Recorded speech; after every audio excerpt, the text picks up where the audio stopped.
I mean, do you want to do the introductions? Do they not know who you are?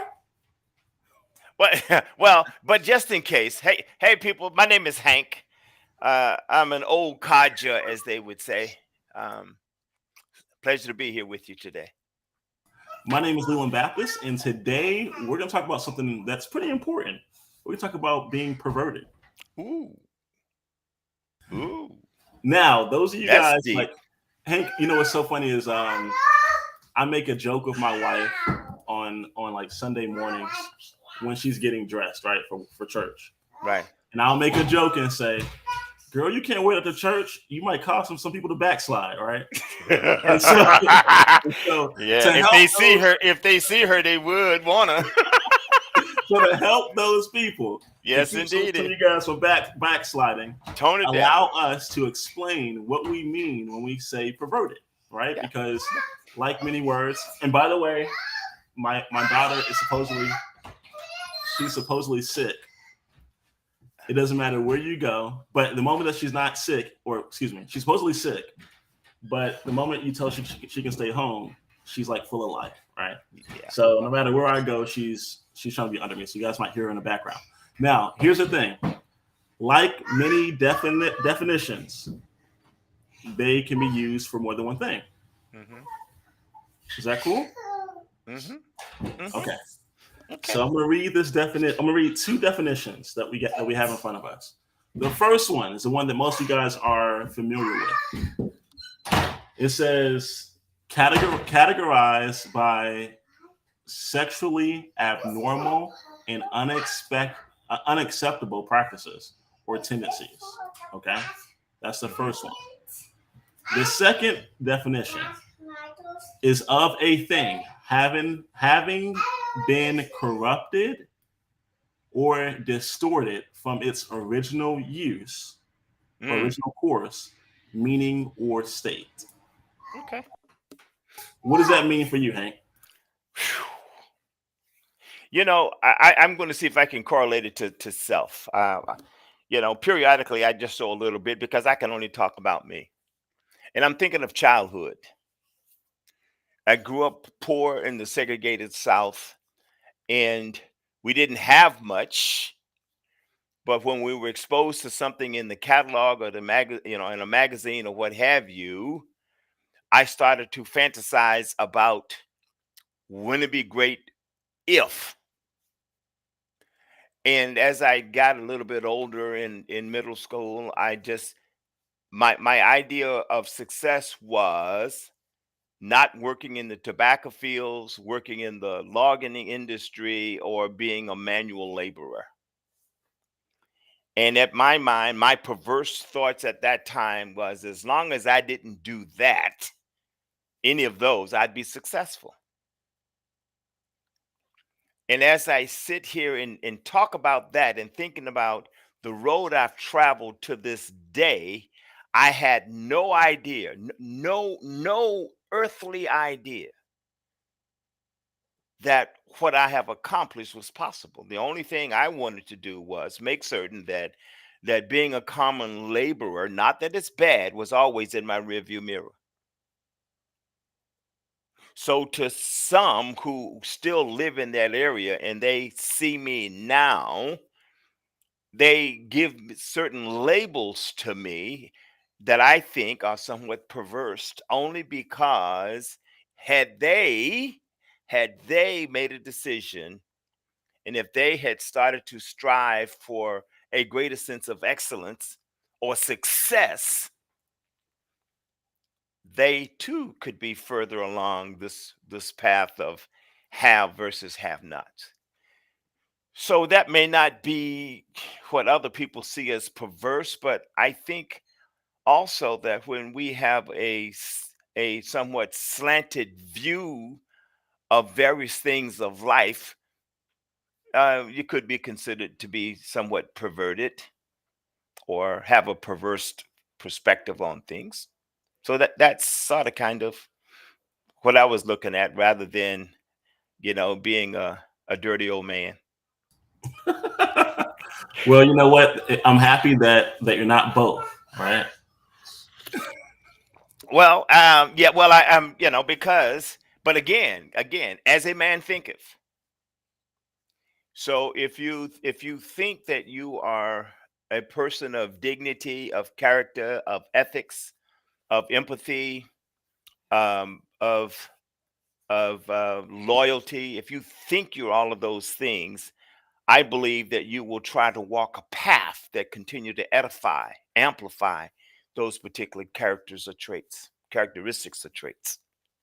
So you bring up, we're talking about two similar things that I don't want people to miss out on. And one of them is your mindset, and the other one is taking the view of something and switching it. Mm-hmm. Mm-hmm. There are some of us, because of how we grew up, we may think that love is one way, Mm, mm, mm. but by definition, it is something different. For me, growing up, I always visualize love as a commitment and infatuation as a feeling. Hmm. That's how I visualized it. And the only reason I visualized it that way was when I remember specifically, only when I'm talking, right?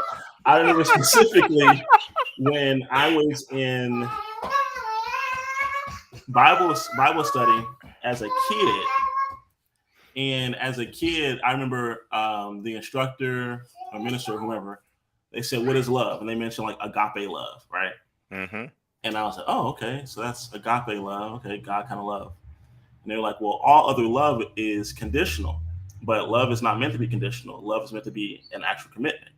I Mm. thought to myself, like, "Oh, like it's a commitment. Like I can't fall out of love necessarily because then that means that it's conditional based on how you treat me." And so from a kid to an adulthood, that's what I picture love. Now, there are some people that had a different type of environment that when they picture love, it could be someone feeling that being used to being mistreated or abused. They may equate that to actual love. Mm. Interesting.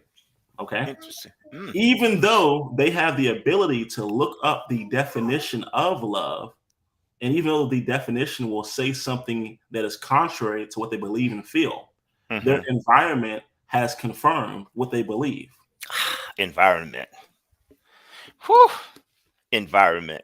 See, again, we were talking earlier about how the simplest of things that have amazing potential and or impact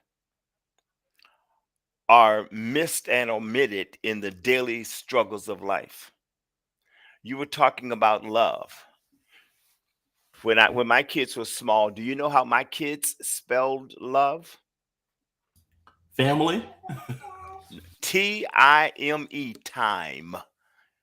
And I see that with you and your daughter.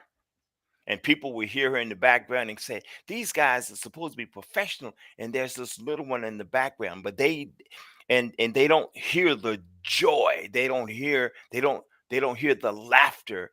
They don't hear the movement. They shouldn't. There's no intimidation or anguish or what have you. You're continuing to smile. And I say all of that to say that if you were punching the clock for the man every day, you would miss out on the joy and the laughter of your daughter. And as she gets older, she'll be able to tell her kids, "When I was small, my dad was at home working, and I was able to play in and around his desk while he was working." I say that to say, and I was talking to someone earlier this morning about the whole framework of success, because people have a perverted or perverse idea of what success is. To me, growing up, success was getting the hell out of that small town and not being a common laborer. To people that I left behind, they think it's perverse for me to wear a suit and tie, coat and tie every day. Perverse was You may to get out of town. And for some people, riding a bus or a train or a plane or a boat or going someplace is just unimaginable. Man, I must be crazy. So I think we have a tendency to put labels on stuff because of our own insecurities, our own frailties, and our lack of imagination. Because again, how do you spell success? For most of us, we think it's a big house or a shiny car or Rolex watches or something or something or something. I don't really know. But I'm sitting back and thinking, is success real or is it imaginary? That's good because as I think about it, I believe it's imaginary.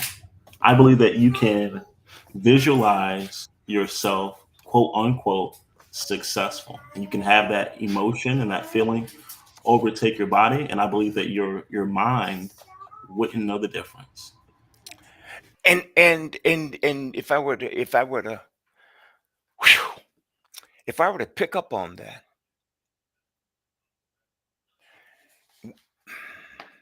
our environment, immediate or otherwise, does so much to frame our perspectives, perceptions, beliefs, views, values, mindsets, etc.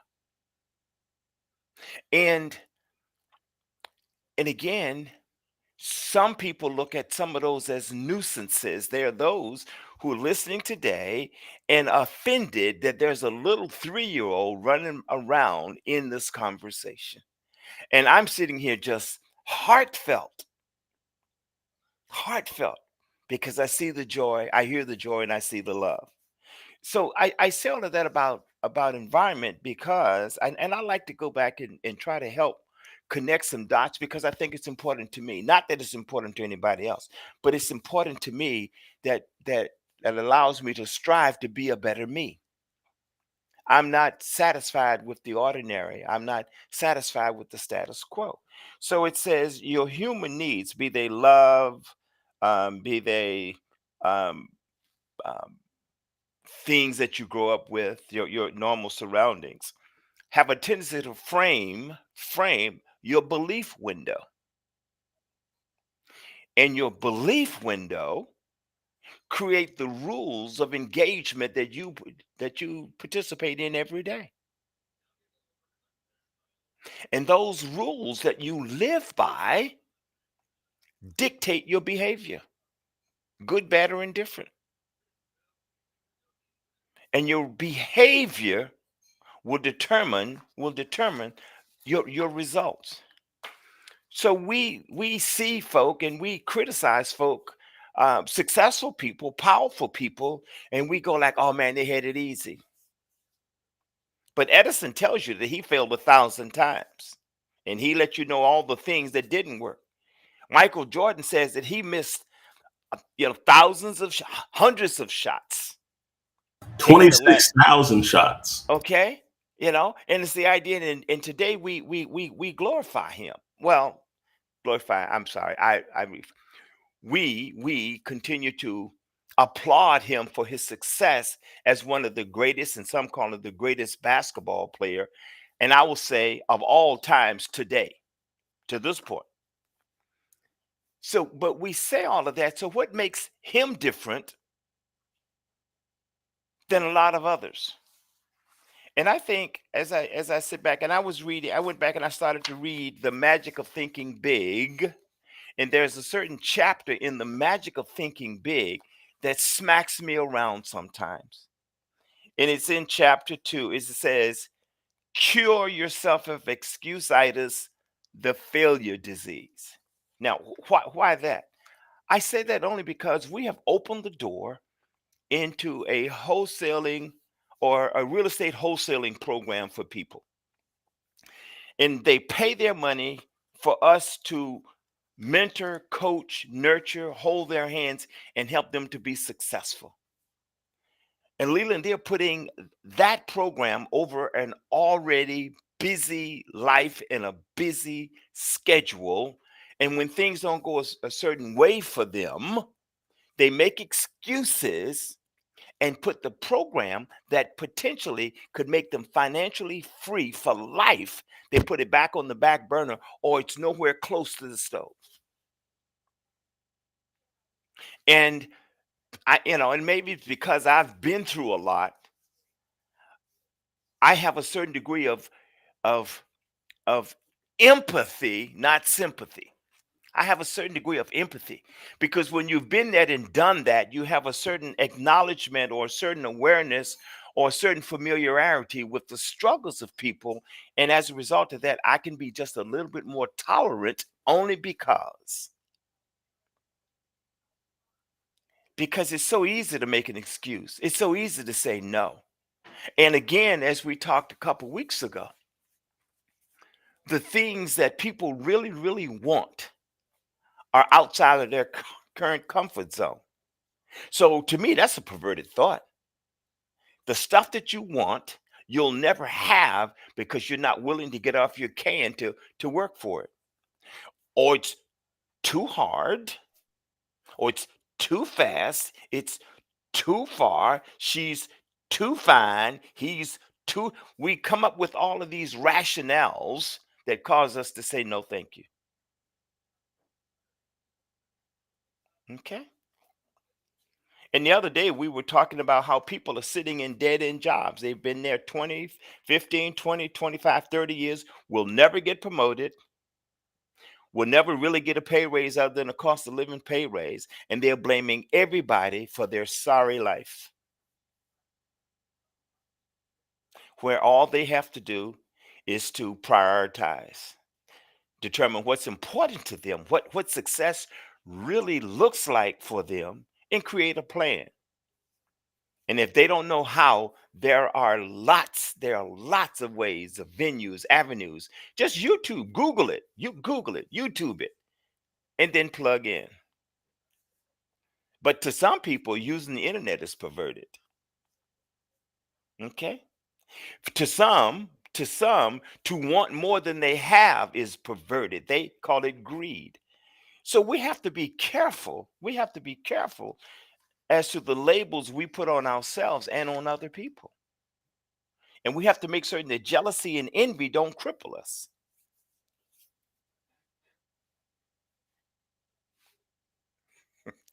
So, I and I tell people I read.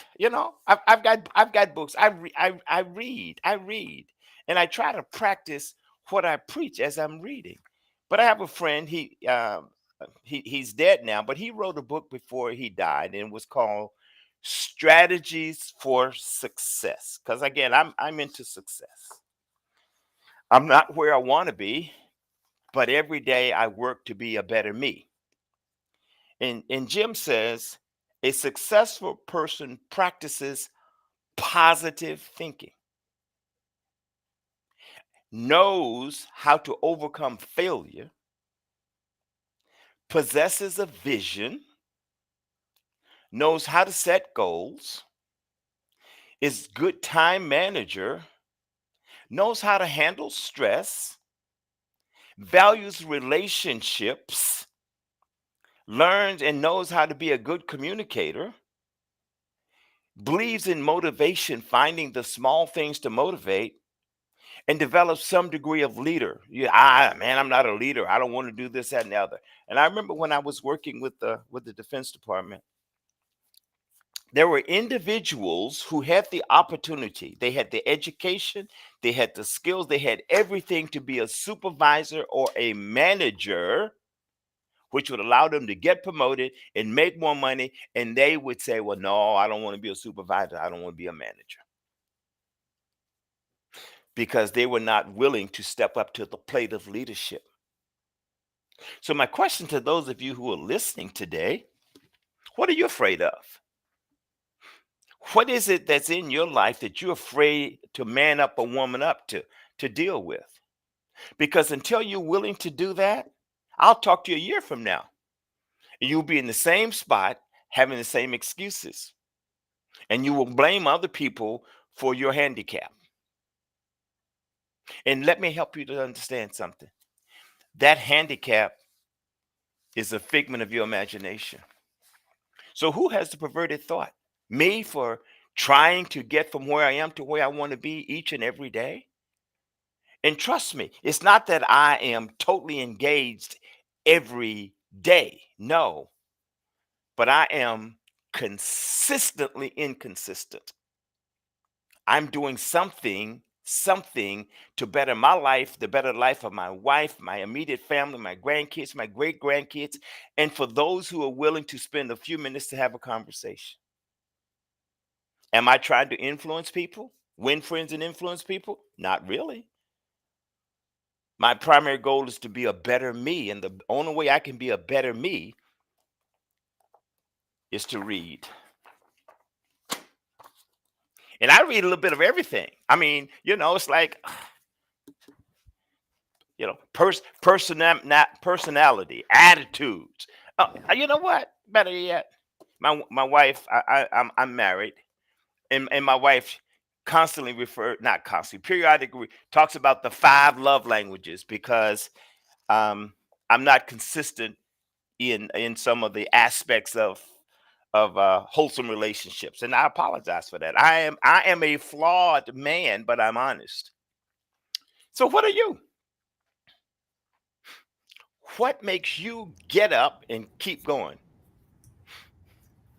Hank, there's a point, and you made a lot of fantastic points. One of the points you made was because of comfort, some people will give up on their dreams.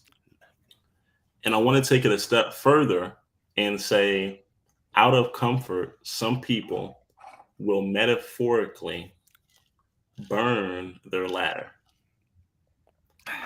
Here's what I'm getting at.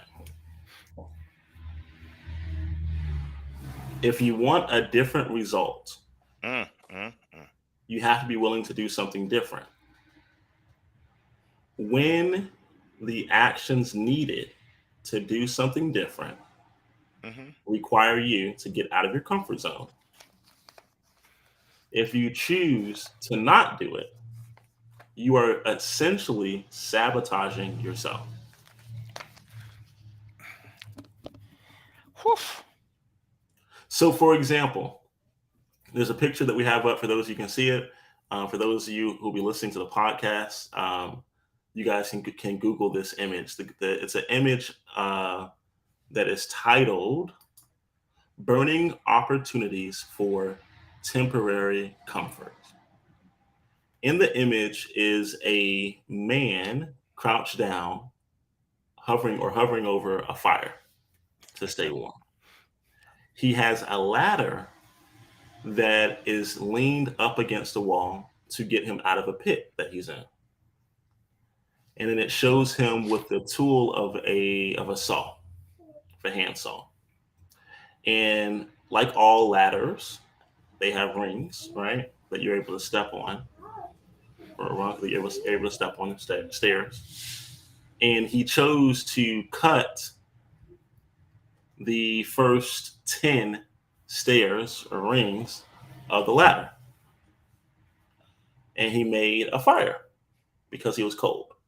Mm, mm, mm. Now he's warm, so to speak, but he's still in a ditch. So there's a temporary comfort that he's warm, but he's still in a ditch. And what's interesting is the ladder was there to be used as a tool, but he perverted it. Mm, mm, mm, A lot of mm. us have opportunities. We have tools in front of us. We have more. Hank, would you agree that my generation, or would you agree that in 2022, 2023, the average human being has more tools at his or her disposal than someone that lived in 1923? Leland, Leland. The other day I said I grew up. I've said it a few times, and people go, "Why is he hopping on it?" Only because that was my environment. I didn't know what else to call it but segregated. I grew up in the segregated South. I wasn't free. I couldn't, but we grew up without electricity. So just think, people, if you had absolutely no electricity, how would your life change?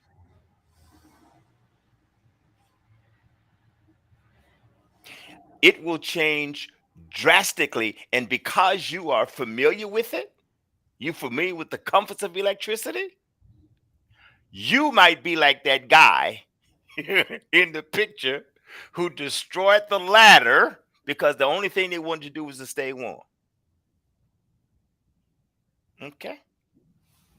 So I'm here, Leland, somewhat perplexed.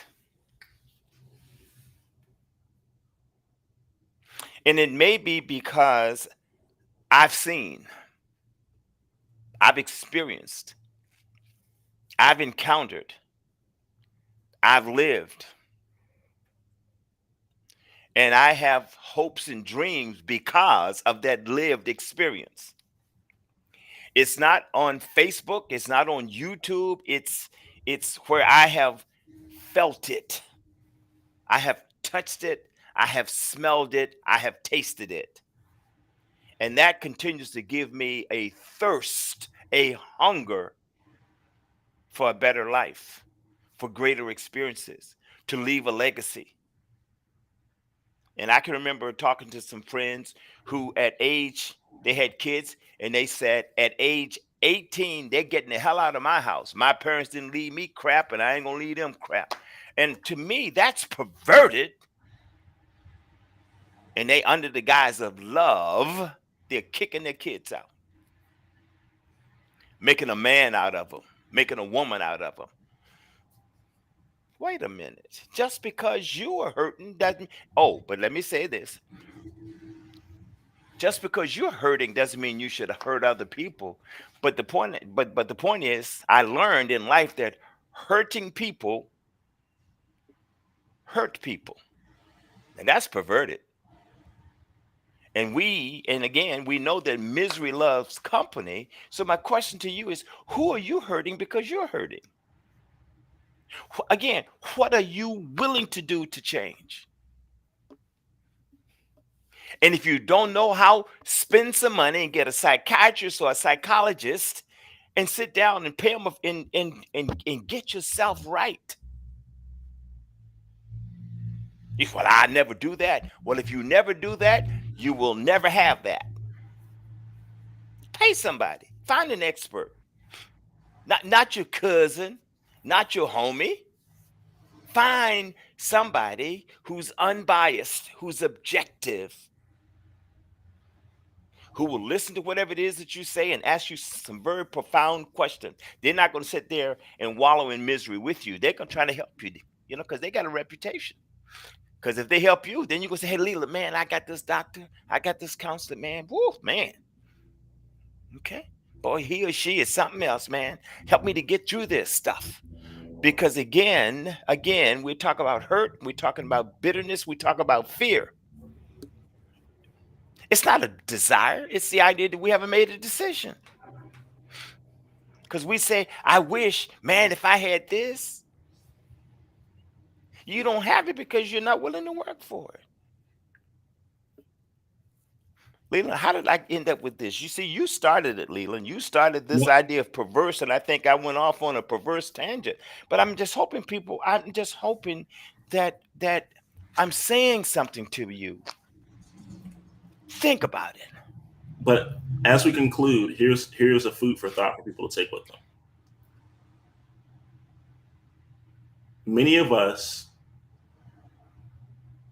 based on our environments, will be given ideas and thoughts that in actuality are perverted.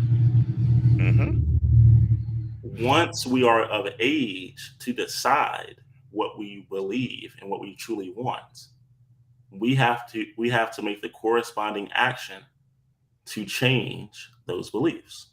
Change. Hallelujah. The best way to verify that you are changing a belief is by you taking the proper action. So on the other side of this pit, if this man would have chose to take the ladder up, and for the moment climb that ladder even when he felt cold.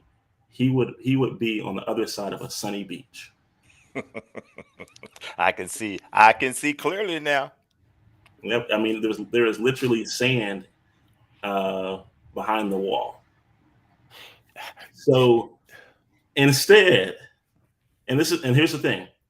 So Hank, you mentioned the coaching and the mentoring and the program that we give to people in reference to wholesaling, to where they're able to literally take $1 worth of earnest money and not even put it anywhere but nothing but write it on a document like a purchase agreement, and then turn that $1 into 5, 10, 15, $20,000.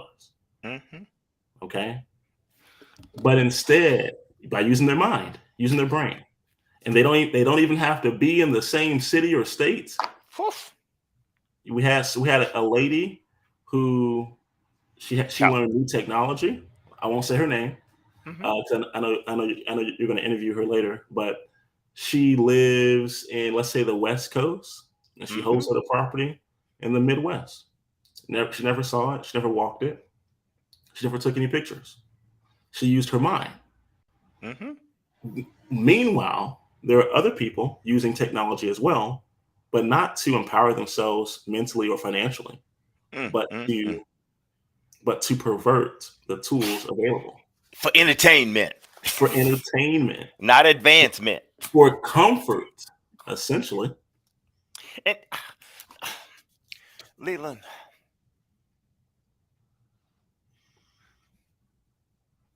I often ask what what's truly important for you, because see, we're so eager to try to piggyback on somebody else, but we don't know the motivation of the person that we are doing Right. something with. You Yeah. and I are constantly bouncing ideas off of one another. Okay. And because you come to the equation with an idea, and I come to the table with an idea. So that's just two ideas. But when we start to converse, all of a sudden we got all sorts of ideas and possibilities that broadens each of our horizons and give us greater joy, okay, and possibility thinking. So people, we love you. We're not doing this for our health. We're doing this to make a difference. And whether you listen to us or not, you got to change your mind and read, or read and change your mind. But either way, you got to read. You got to unplug yourself from TV for an hour or 15 minutes and make it a habit of reading 15 minutes every day. Not some gossip column, not Twitter, not Facebook, not YouTube, not read. Just you got a desire, read something to make you a better person. Some help, self-help. I said read the Bible. Sometimes I get confused reading it because I don't understand the lingo. I might understand the context. And the preacher says, "Hang on, let me tell you what this means."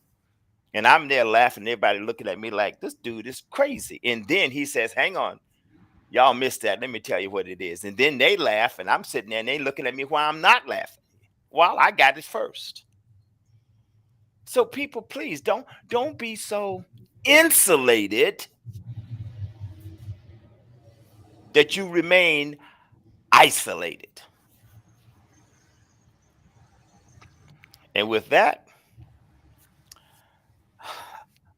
I just have the greatest desires for your success. And if there's some way that we can help you, just just call our name. Yeah. I think there's a song. Just call my name and I'll be there. There you go. I'll give you some time. Mm-mm-mm. But in the But you got meantime, but you stop gotta being. wanna. But in the meantime, you gotta wanna. That's right. Thank you, sir. Thank you, guys.